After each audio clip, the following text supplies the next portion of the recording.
सत्संग सुनना, परमात्मा के बारे में चर्चा सुनना, सेवा करना बहुत ही सुंदर बात है। लेकिन सिर्फ परमात्मा की चर्चा सुनने और सेवा तक ही सीमित रह जाना ये उचित नहीं है, क्योंकि हमारी जो जीवन का उद्देश्य है, धरती पर हम जिसके लिए पैदा हुए हैं, वो हमारी मंजिल परमात्मा को अनुभव करना है और उसमें गहरा उतरना है। तो हमें अपनी मंजिल तक पहुंचना है। जैसे किसी मकान के साथ कोई सीढ़ी लगी हुई है और सीढ़ी के कई पायदान हैं, हम उन पायदानों पर होते हुए छत पर हमें पहुंचना है।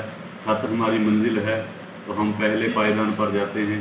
पहले पायदान पर जाकर हम अगर वहीं चिपक कर बैठ जाएं कि बस हम अब इससे ऊपर तो नहीं चढ़ेंगे, इससे ऊपर नहीं जाएंगे, ये पायदान बहुत ही सुंदर है, तो क्या हमें समझदार कहा जाएगा?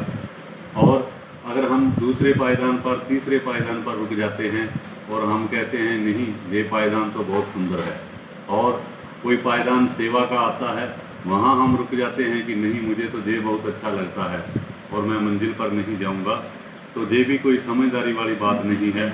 हम चाहे दूसरे पायदान पर रुकें, चाहे चौथे पायदान पर रुकें, और चाहे हम लास्ट पायदान पर एक पाँव अभी और एक कदम और बढ़ाना है और हमारी मंजिल छत आ जाएगी। अगर हम वहाँ अंतिम पायदान पर भी रुक जाते हैं तो क्या हमें समझदार कहा जाएगा?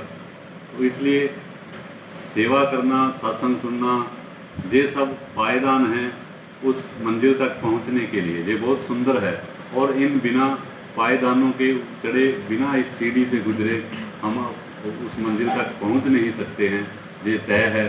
लेकिन उस सीढ़ी पर ही खड़े रह जाना, किसी एक पायदान पर ही अटक जाना, ये अच्छा नहीं है, क्योंकि हम रुक जाएंगे तो हमारी प्रगति कैसे होगी, हम कैसे अपनी मंजिल तक पहुंच पाएंगे?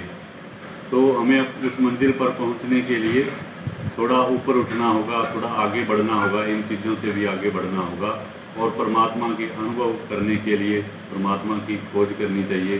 किसी उस संत की जो हमें परमात्मा का ज्ञान दे दे, जो हमें परमात्मा का अनुभव करवा दे, उसकी हमें खोज करनी होगी। तो मैं अपनी बात के माध्यम से, अपने अनुभव के माध्यम से ये आपको बताना चाहता हूँ कि मैं भी कभी ऐसे ही रुका हुआ था, मैं भी कभी ऐसे ही अटका हुआ था। तो मैं भी कभी परमात्मा की सिर्फ चर्चा ही चर्चा करता था और कभी सिर्फ सेवा में ही पूरी तरीके से संलग्न रहता था।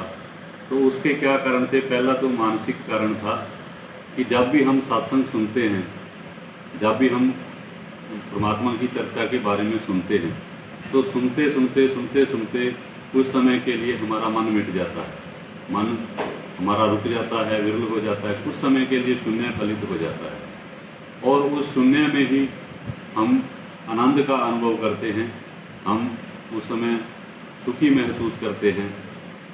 तो उसके ये मानसिक कारण है हमारी।